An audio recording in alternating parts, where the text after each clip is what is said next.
Sylvan Awakening.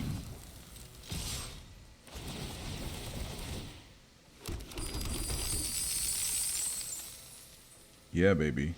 Yeah. Hey guys, welcome back to the channel. It's MTGGnome here, and today we're going to be talking about Ognis, the Dragon's Lash. So this deck is pretty much an aggro deck with a little bit of mid-range, depending on our opening hand. You'll see in a couple matches that we end up going really aggro instead of trying to go the mid-range route, trying to set our board up, because we absolutely need to kill our opponent before they get their board set up. With Ognis, you really need to put on the pressure, depending on which commanders you face, obviously. So we're not running a lot of haste, but this is what I felt comfortable with putting in the deck, because you don't want a lot of things with haste, because then you'll just end up with a very small board with a lot of treasures with nothing to do. To counteract that, we do have a pretty high curve with things like Enraged Forerunners or Chroma's Memorial. Marionette Master is a really great way to win if you need to get in with another way other than just by attacking. And then we're also running things like Corvold. Corvold is just a value engine, especially when we're already sacking our tokens to create mana. Corvold is just going to get us that benefit of drawing the cards, plus he gets +1/+1 counters because Corvold is broken. We all know that. The other win con in the deck is Revel in Riches. I decided to keep this in here. I was thinking about taking it out just because it's kind of slow, but sometimes we have a ton of treasures. Not all the time, because we do use a lot of it. It's just another win con for the deck. Another win con for the deck is also Sylvan Awakening. This can come out of nowhere. This got played against me a few days ago, and I was like, what the hell is this card? And I've never seen it until I played against it in this deck, and I was just really amazed by the potential. If you have 3 treasure tokens, then you can turn all your lands into 2/2 elemental creatures with reach, indestructible, and haste. And I can't tell you how game ending that is when you're already dealing damage with a lot of these early creatures. So it's really crazy. Another cool thing with the deck, we're doing kind of running a small blitz package with Nightclubber and Jaxus, and then we're running things like Bolt Hound, Captain Lannery Storm, Zorn to help out with the extra token production, as well as Parallel Lives, because we're going to be making a ton of tokens, especially if they're both on the battlefield. And as far as the 1-drop hasters go, running Banehound, Fervent Champion, and Rabbit Battery, there's a lot more that you can actually run, but I decided these 3 were pretty solid for what they give us. Banehound has Lifelink and haste, Fervent Champion has First Strike and haste, and Rabbit Battery is a haste, but you can also reconfigure it to give a creature haste that doesn't have haste, like Destiny Spinner or Toski, you know what I mean? Things like that, so it's really, really solid. Crashing Drawbridge is in here, since a lot of our things do come in with haste, but some things don't. Like I said earlier, Toski, Professional Facebreaker, Zorn doesn't come in with haste, and also when we make tokens with Chatterfang. Chatterfang is one of our sleepers in the deck, because when we make treasures with Ognis, we make squirrels with Chatterfang, and Chatterfang can also be part of our aggro package, and it can be part of our removal package. And it's really fun to kind of see what you can do with Chatterfang and Ognis on the battlefield with all of your other hasters. And so if you pair Crashing Drawbridge with your Chatterfang and your squirrel tokens, and you're making a ton of treasure tokens. So it's just wild. So that's the deck, guys. We're running 36 lands. Keep the land count low to keep getting the gas. You might even want to run less, but Arena likes to hand smooth and make you not draw lands. So we're running 36 to counteract that. You really don't need a lot of lands, because your treasures are your mana production. So if you guys like the deck, if you guys like the channel, please consider subscribing. It helps out the channel a lot. We just hit 700 subscribers. Thank you everyone for that. Couldn't imagine I'd be here with 700 subscribers and people actually watching my video. It's pretty crazy, but I love it, man. I love doing this for you guys and for you guys to be checking it out. So thank you so much for that. If you guys want to make a paper deck with Ognis, I have a link below, so you can go check out TCG Player. And if you buy cards, you can use my link, buy your cards. I get a small percentage of it back with no cost to you. You're already buying the cards. But if you just want to help out the channel, it's there for you guys to check it out. No harm, no foul, but just thank you guys for everything. Also, if you guys want to hit me up in Discord, I'm in a Discord with MTG Josh. You might know him. He's another historic Brawl content creator, so check out his channel too. He's a really good guy. But hit me up in Discord if you have a question, or if you just want to hit me up and say hey. I'm always open to talking to you guys. So with that all out the way, let's get into the deck and let's see how the games go, shall we? Okay, we're up against Vadric. Do we keep this? No black source. A lot of black cards. No. Free mulligans are always good. Let's keep this. Turn 1 Thoughtseize. Let's see what you got. Mizzix Mastery, Inexorable Tide, Storm Entity, a Braid. Braid's gonna be a problem. That can kill Ognis, so let's get rid of that.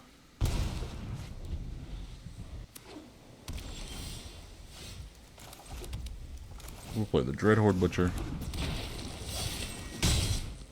Starts doing work as soon as it comes down, baby.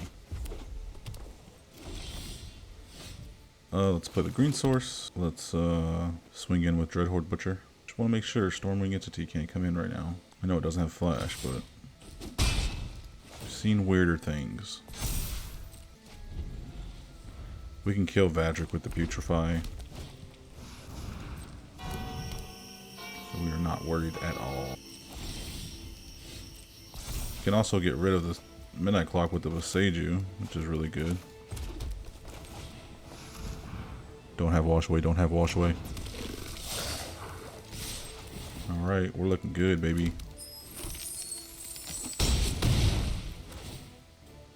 We might be too fast for a Vadric opponent here.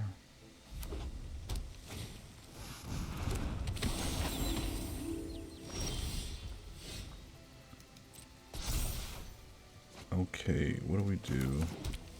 Do me attack?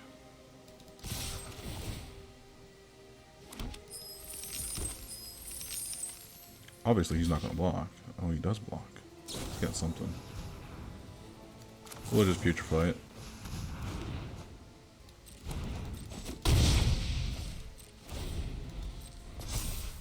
And then next turn we can finish him off with the Sylvan Awakening. Spend all his mana. Okay. Looks like we win.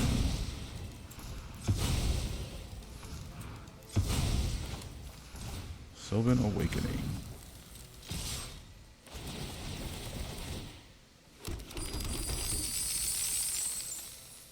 Yeah, baby. Yeah. Holy crap. We're up against Joda. This is an interesting hand, though. Creatures can't be countered, but it's a little slow. By the time he plays Joda, we're not going to be able to do anything. I say let's keep it. We play Yahenni turn 3. We play Destiny Spinner turn 2. We got Zeator's Proving Ground.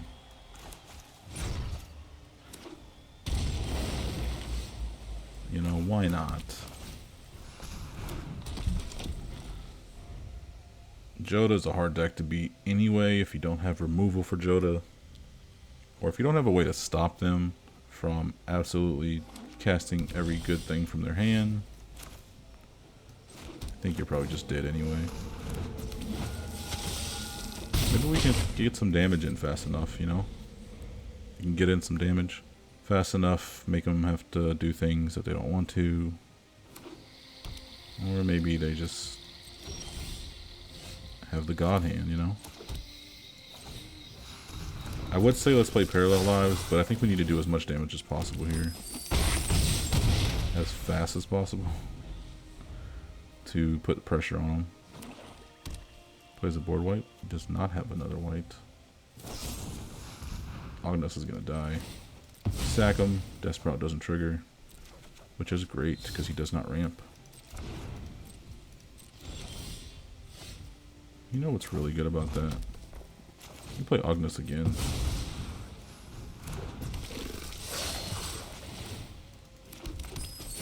Make more treasures. If we can keep our treasures, we can play Mayhem Double. Let's go! Beat Joda. Fast enough to where he couldn't do anything. GG's. Okay, we're up against Jetmir.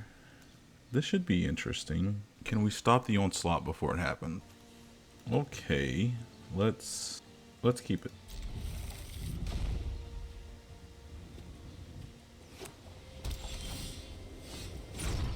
Turn 1 Thoughtseize, let's see what you got. Swords of Plowshares, Heroic Reinforcements. Create 2/1 White Soldier creature tokens. Angel of Invention. Prosperous Innkeeper helps him ramp. He's got some good stuff here. Let's get rid of Angel of Invention.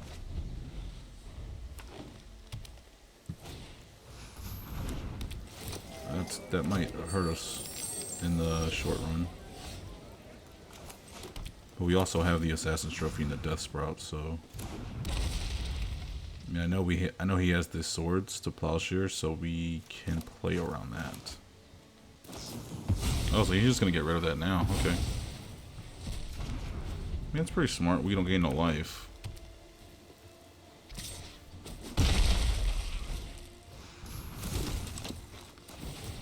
But he's looking to end this quick. The way that he just played that Swords of Plowshares there.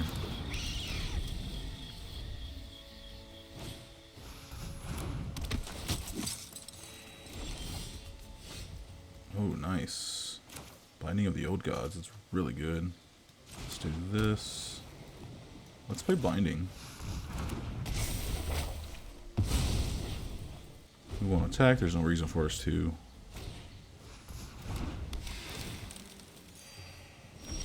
We ramp.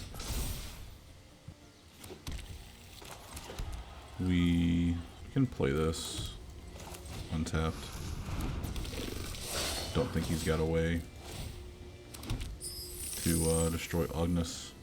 Not, I don't think this card's removed. Not in a Jetmir deck.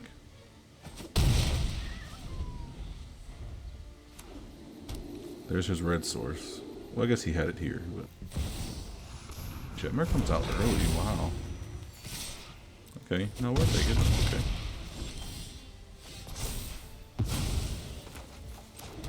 It's fine by me. Let's get a black. We can swing, because everything has Death Touch. So we can swing. Let's see what he blocks with, and depending on what he blocks with, we can shoot out Death Sprout or Assassin's Trophy. Probably Death Sprout. We don't want him ramping. We need this, like... We need this for when things get hairy. So once he casts something, we're going to play Death Sprout. Because he thinks that we don't have anything. He can only attack with 4 creatures. So let's play the Death Sprout. Just to make sure that we're okay. And we'll take the 2 damage. 2 is better than 10. Now this is a weird matchup because there's no way that we can deal with his board. We could just deal with individual creatures. So the more creature he gets out, the less we have to do things with. Oh. And he has this, and he has this. So he can make some tokens, so we should Assassin's Trophy that.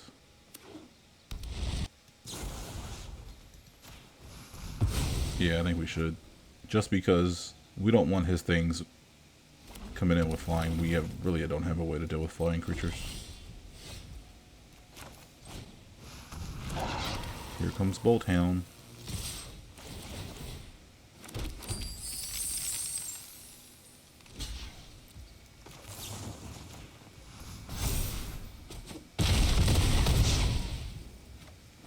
He loses his 2 tokens. That's what I like to see.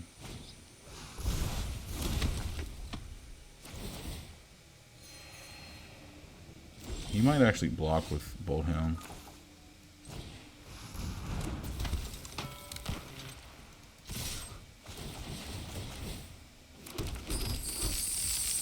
So much mana.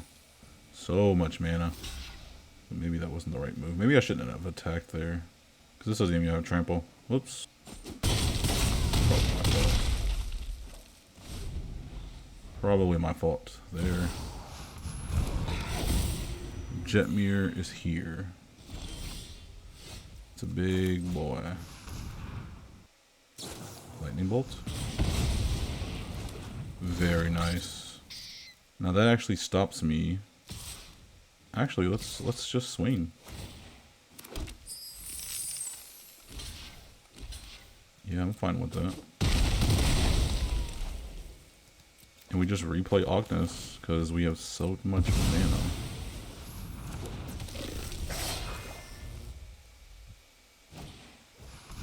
Myria.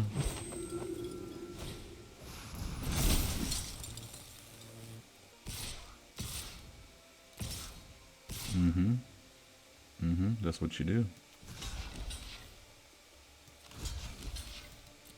Let me just replay Ognis again. We have so much mana here. Oh, Jaxus.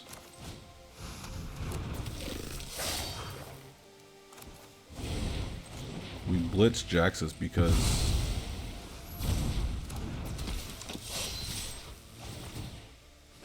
Like I said before, we have a ton of mana. If he doesn't block, he's gonna have to... He can't kill us. Though he would like to. Yep. Ognis costs.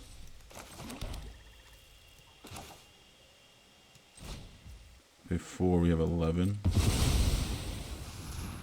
We pay that with the treasures. A lot of treasures gone. Takenuma. Let's play Magda. Get Takenuma to cost less. Draw a land. We can channel the Takenuma. Put 1 black. Oh yeah. He's gonna have to block. He's gonna have to block this. Brask. Let's go. I think it's... Oh my goodness.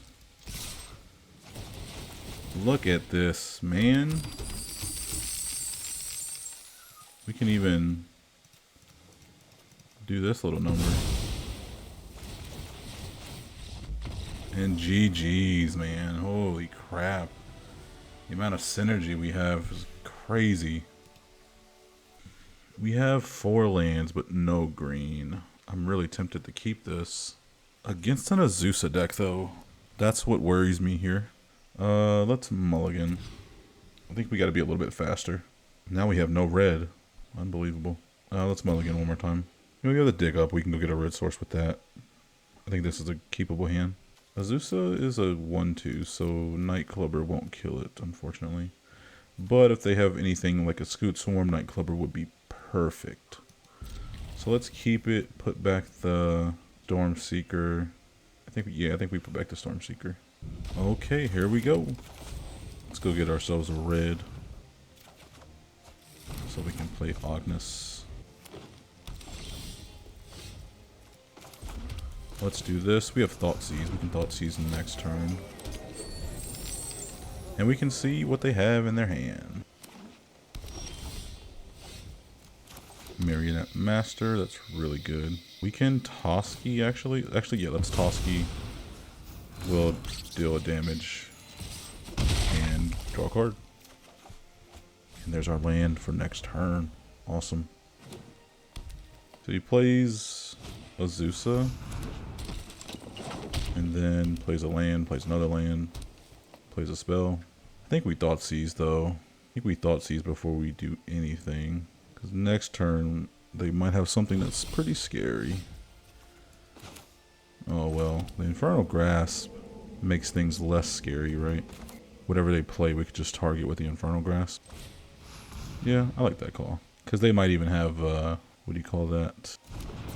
Like a Tameo safekeeping to protect Azusa. Even if we try to target it with the Infernal Grasp.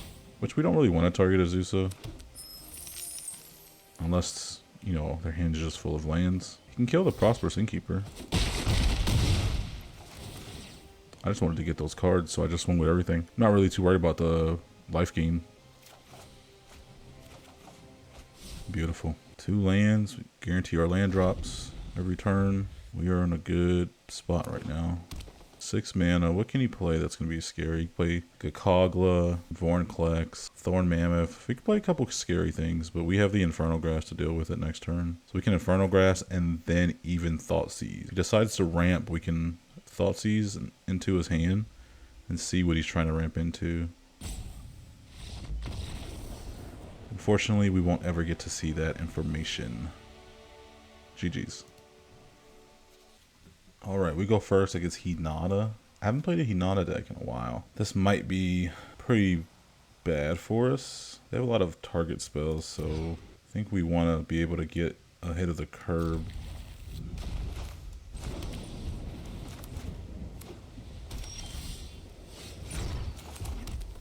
Let's play the Prosperous Innkeeper.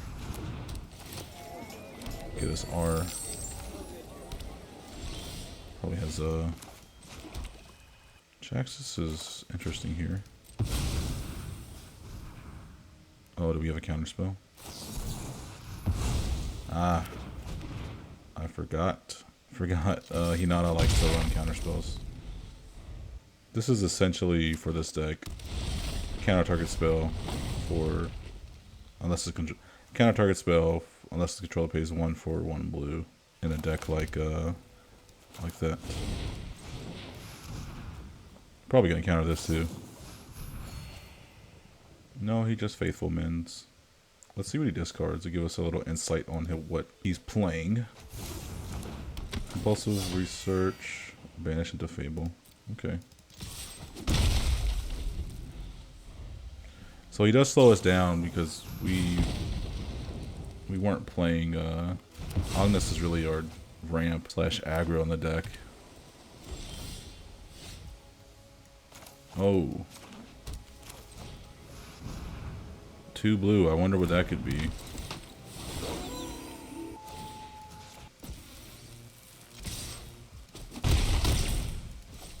We have plenty of things to deal with Hinata when it comes down. Only problem is a lot of these decks, they don't like to play Hinata until they have a lot of backups to protect Hinata.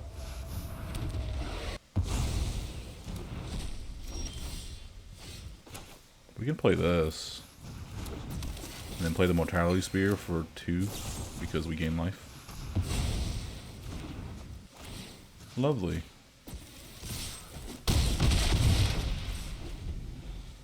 Okay, let's see what you got, Hinata.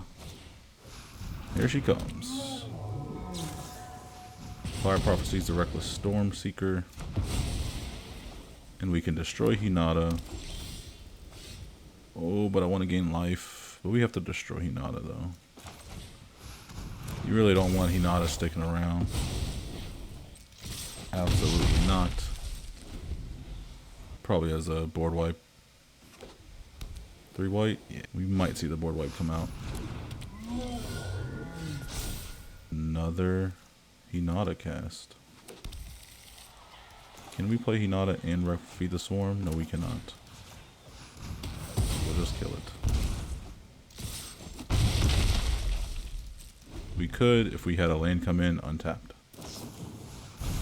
Okay, so he doesn't play Hinata. If he does have the board wipe, which it sucks because then that buys him a turn to deal with our board state. Well, Toski can't be countered, so that's always cool.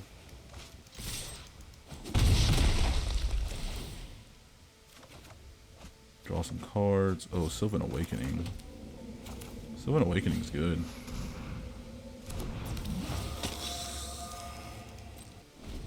If he plays Hinata for all this mana, we're probably just going to cast Sylvan Awakening. 4, 5, 6, 7, 8. We'll have 1 mana left. Inspired Ultimatum. So we'll sack the Rabbit Battery. No, you know what? We'll sack the Innkeeper. Because the Rabbit Battery is haste. Gains 5 life. No blue mana up. Only if we had some treasures. I don't know if we can afford to wait another turn. We play Sylvan Awakening for 3. If we'd have another, we have a land here, so that's 5, 2, 2, so that's 10, 11, 12. It's only 14 damage. We won't get in. We will not win with Sylvan Awakening next turn. He has a fresh hand of 7 cards. It's pretty scary about what he can do. Opponent's having a hard time figuring out what he wants to do, or did he just rope us? One timer thing has already expired. This one's about to expire. He's down to none. So let's see if he's going to play something here at the end. Okay, I think opponent has left the game because he let his timer run out. So we'll do this. We'll play Ognis. And I'm sure he let his timer run out his last turn, so he hasn't been here for like a full 2 minutes. So I'm pretty sure he just left. And this is why I edit the videos the way I do, because you guys wouldn't like to see this. You guys wouldn't like to see this just sitting here. Yep, timer running out. And it's run out. So, GG's, man. Okay, we're up against Old Stick Fingers. Probably the combo version. We don't have anything to do till turn 3. That might be a little too late at that point. We do have our mana, though. Let's go for it. If it's the combo Stick Fingers deck, then there might be nothing to do about it anyway. especially with them going first. They get the upper hand when they go first.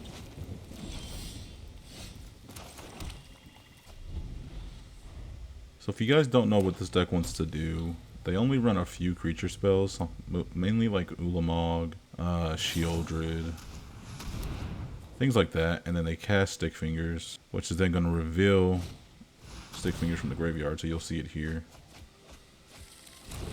Not reveal Stick Fingers from the graveyard, it's going to reveal cards from the top of your library. Put all creature cards revealed this way into your graveyard, then put the rest on the bottom of your library in any order. Essentially, the combo deck would run things like Ulamog. They would run like only 2 or 3 creatures because Stick Fingers or reveals your library until those 3 creatures are revealed, puts them in your graveyard, and you run like Reanimator stuff in your hand. For those of you that don't know.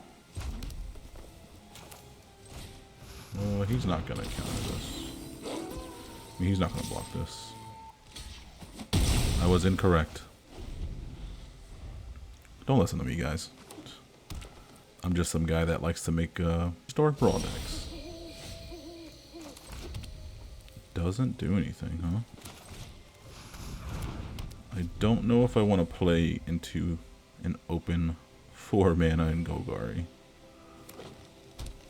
Not with all the removal spells they have. Twin Blade Assassin. Let's play Ognis. We're going to give it a counter. We're going to attack.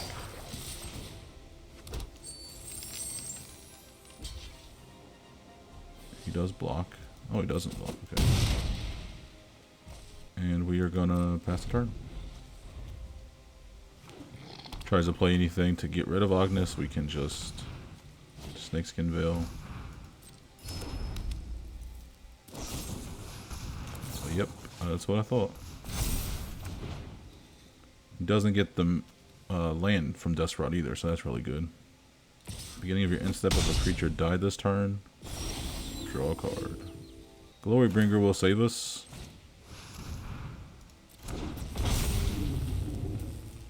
We'll exert it.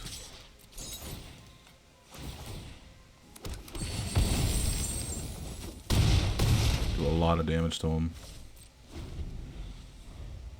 Now he's gonna have to find some answers here. There's Binding. Gonna get rid of Glorybringer. Yep.